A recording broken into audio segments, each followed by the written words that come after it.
Ever since Nintendo replaced Reggie Fils-Aimé with Doug Bowser, things started going downhill for their customers, and fast. And it's clear Nintendo as a whole is beginning to forget the value of their customers and fans. And from a financial standpoint, that's actually really dangerous. After all, what is a business without customers? I'll tell you, bankrupt. Hey everyone, thank you for stopping by. Okay, let me start at the beginning. I used to be a Nintendo fan. One day, I told one of my friends that I was thinking about buying a Wii U, but he said, just wait for the next console, because the Wii U was not worth it. So I trusted him, and he was absolutely right. I was so hyped for and into the Switch when it was announced. One of the trailers they made had Believer by Imagine Dragons, and that's actually what got me into their music. I watched Captain Nintendo Dude, or Alex C&D, wait in line for like a week, I think. I even remember it launched on Friday, March 3rd of 2017.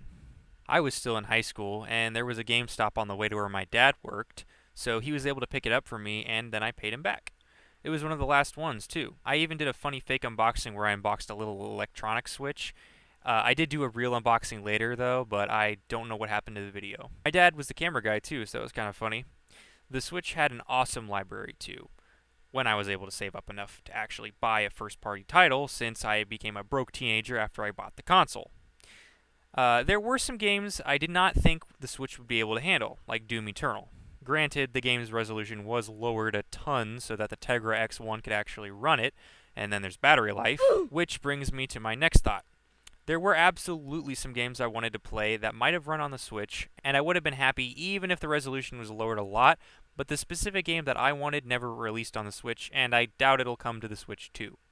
Not because of hardware limitations, because I'm sure it could be done if the game were recompiled for the Switch. No, it's because of EA. Yeah, that company that's run by corporate greed and makes games infested with microtransactions. Sometimes, very rarely, but sometimes they make something decent. The game I'm talking about is Battlefront 2 from 2017. No, not the classic one from 2005, though that was a masterpiece on its own as well. In fact, that was actually released on the original Switch as a bundle with the first game, and I think Republic Commando. All great games, but not the one I'm talking about. Well, anyway, I waited for a long time, and 2017 Battlefront 2 never got a port because EA doesn't really care about the game anymore, and I'm surprised the servers are still up. Though there are offline modes you can play, like arcade, instant action, and the actual story mode, until EA kills the servers. Yes, I know I said offline. They can still cut off your access to the game. But yeah, I wanted to play it portably, but I didn't want to lug a laptop around to do it. I wanted it on my Switch. Well, like I said, it never happened and probably won't ever. So what did I do? I bought a handheld PC. Mind you, they were extremely niche at the time and very expensive since there was almost no competition in the market. I spent like $900 on a used one. Thank God that changed, and we now have Lenovo, MSI, Asus, Valve, and even Acer, and those smaller Chinese companies that make handheld PCs. Anyway, the Steam Deck was rumored at the time, but not official. I did actually pre-order it, but eventually canceled because I needed something a lot sooner. Only a few brands were making them, and the few that were making them were either Chinese or on Kickstarter or Indiegogo or something like that. Anyway, I ended up buying a GPD Win 3 on eBay, and like I said, it was not cheap. But it came with a dock that I still use with my other handheld PCs, and it actually works with anything that has video out over USB-C except the Nintendo Switch. I don't know about the Switch 2, I haven't tested that yet. But the explanation for that situation is another video entirely. I won't get into it, but if you're curious, go check out Bob's video on that and subscribe to him while you're at it. Anyway, my little Win 3 did everything, and I mean everything I wanted it to. AAA games? Check. Nintendo Switch emulation? Absolutely. Esports titles? Of course. Once I had Mario Kart on my PC, running faster at a higher resolution than on the original hardware, and the option of mods, that was it.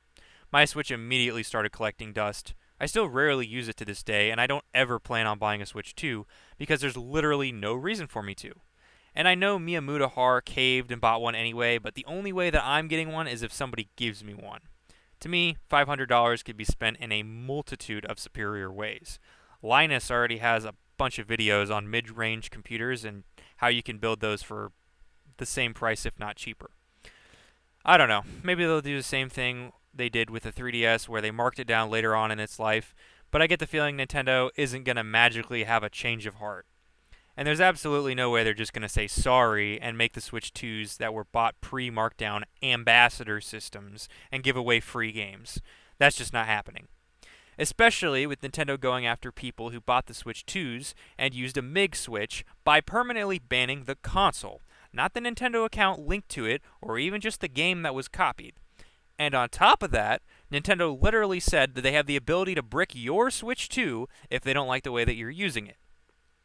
That's probably the most anti-consumer thing I've ever heard a company do, right next to Ubisoft's new EULA, which asks players to destroy all copies of games that they don't support anymore, as well as EA requiring a constant internet connection to play a single-player offline game, which, by the way, EA games still require you to have an internet connection to just launch the game.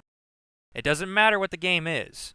The offline mode that the EA launcher has only works if you start the game with an internet connection and then lose the connection later on. Heaven forbid you close the game, because there's no way you're going to be able to open it again unless you have internet again. That means if EA servers ever go down, there goes all your games that need internet to simply launch and literally nothing else. Shout out to GOG for not doing that. So, you might have paid $70 for a game, and now you own it, right? Wrong. You bought access to it. Oh, it took up over 100 gigs of storage? Well, yeah, the entire game, usually if it's single player, is on your hard drive, but it's essentially locked with a key that EA or whatever company gave you that will usually work, as long as you connect to their servers. It's honestly scary how similar that is to how ransomware operates. You own nothing, and they wonder why people pirate games. It's sad when the games get stripped of the locks and other crap running in the background, and then those pirated versions run so much better. Jedi Survivor is a prime example. What makes it even worse is that the Origin launcher had a real offline mode that worked, so it's obviously something EA knows how to do. And don't get me started on DRM, specifically Denuvo. It was literally proven that that slows down games and can even cause crashes because it's constantly pinging EA servers to make sure that you actually own the game and that the files for it weren't tampered with. Hopefully you have a decent internet connection where you live. If you don't, that's just too bad. Not EA's problem.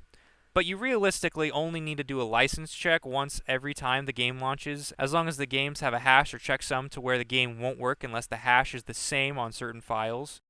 And that can even be achieved locally without the need for internet access, but that's just one way to do it. There's other ways too.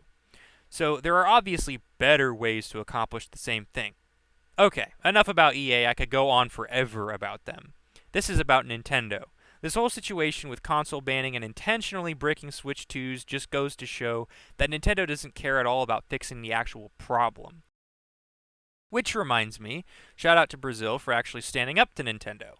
And while I'm at it, a huge thanks to the EU for not putting up with Apple's proprietary nonsense. They are the reason iPhones now have USB-C ports and can have emulators on the App Store so you can play, you guessed it, Nintendo games. And also older PlayStation and maybe even older Xbox games.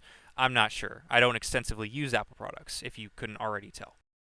But anyway, back to the subject of piracy. The main reason people pirate games is because of the service. And I'm going to quote Gabe Newell, but piracy is almost always a service problem and not a pricing problem. DRM.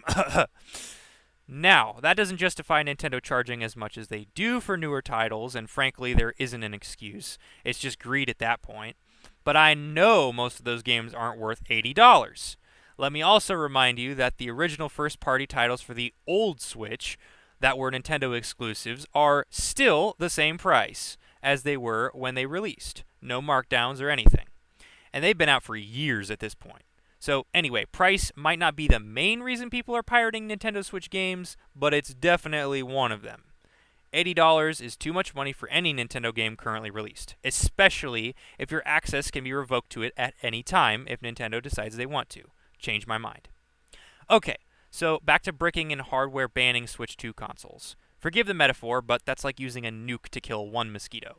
Sure, you killed the mosquito, but at what cost? Sure, you may have stopped someone from pirating your games or modding their console, which, by the way, is completely legal. It's your property, so you're entitled to do whatever you want with it, even if Nintendo doesn't think so. But Now that console is effectively a paperweight. Congratulations, you've now wasted $500 on a device that should have been worth maybe $400, and that's me being generous. Matter of fact, I actually spent less on a more powerful device. This was $50 less than a Switch 2. I did buy it used on eBay, but it's still crazy that I can buy more powerful hardware for less money. Truly mind-boggling.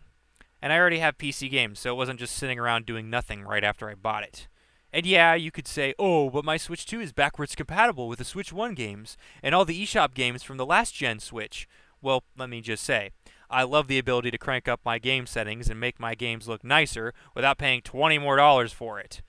If you didn't think that Switch games weren't already too expensive, you can't deny Nintendo is an anti-consumer now. If you do, you're just an idiot. I'm sorry, there's no way to put that nicely.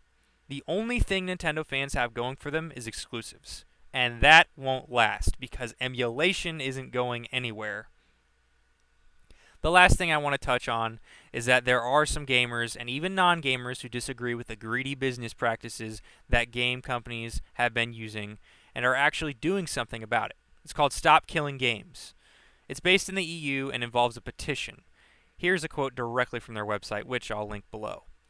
If we can pass the signature threshold, there is a very strong chance that the European Commission will pass a new law that will protect both the consumer rights to retain video games that customers have purchased and advance preservation efforts massively.